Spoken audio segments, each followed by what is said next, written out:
Opacity erodes the public's trust and confidence in the judiciary. The judiciary would, therefore, do well to hold itself to the same standards of transparency, objectivity, and meritocracy that it holds every other institution to. Justice Maqbool Bakar.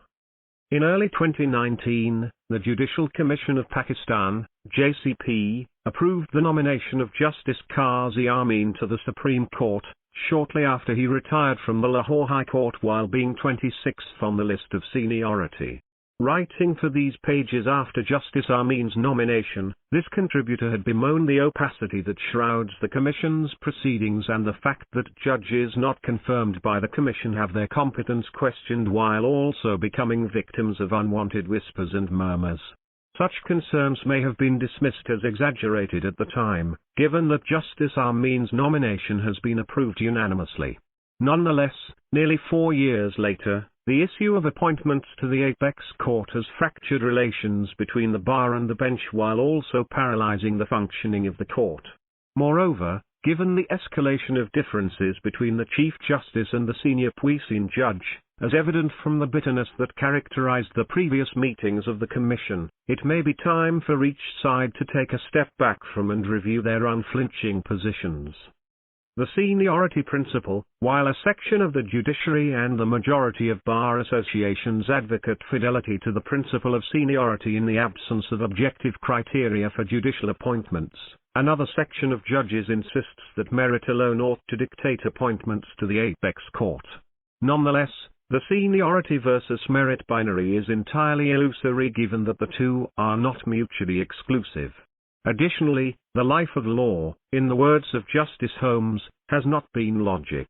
It has been experience. Experience suggests that unbridled powers, particularly when vested in unelected institutions, compromises the quality of decision-making and stunts the evolution of democratic institutions. Having said that, can seniority become a straitjacket even where there are compelling reasons to depart from it, or should seniority merely be a starting point? Additionally, while bar associations and a section of the judiciary continues to insist on an objective criterion, can a function as subjective and qualitative as the dispensation of justice be reduced to a precise formula based on metrics such as a judge's rate of disposal and the number of decisions overturned on appeal? More critically, where do we go from here? The seniority versus merit binary is entirely illusory given that the two are not mutually exclusive. Amending the procedure, Article 175A of the Constitution provides that a judicial commission, comprising judges, members of the bar, and members of the executive, shall nominate judges to the Supreme Court.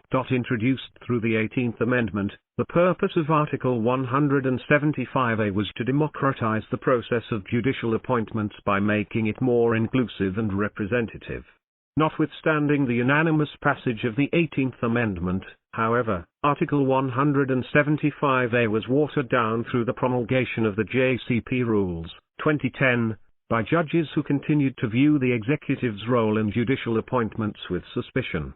Keeping in view the fact that the 2010 rules were framed in the aftermath of the lawyers' movement where Chief Justice Chowdhury came to symbolize the public's desire for the rule of law and a democratic dispensation, at the center of such rules lies a desire to protect the court from judges who may be susceptible to extraneous pressures and would, thus, be amenable to validating undemocratic interventions.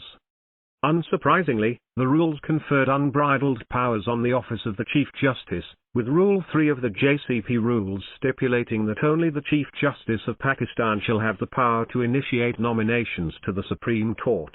Nonetheless, the opaque structures that were established by the judiciary to shield itself from undemocratic interventions now threaten to erode its credibility. While it would be remiss to not acknowledge the manner in which successive regimes have endeavored to emasculate the judiciary, judicial independence may not be used as a tool to preclude accountability and consolidate all powers in the office of the Chief Justice. Needless to say, Rule 3 ought to be amended to bring the same in line with the spirit of the Article 175A and to allow all members of the Commission to initiate nominations. This would not only democratize the process of judicial appointments but also address concerns with respect to certain judges not being considered merely because the chief deems them unworthy of being appointed to the Supreme Court. Present crisis. While the elevation of justices at Aminullah and Hassan Azhar Rizvi is a welcome development, the decision to defer the appointment of Justice Shafi Siddiqui and the repeated refusal to initiate the nomination of Justice Akil Abbasi is likely to engender feelings of disenchantment amongst two of the finest judges at the Sindh High Court.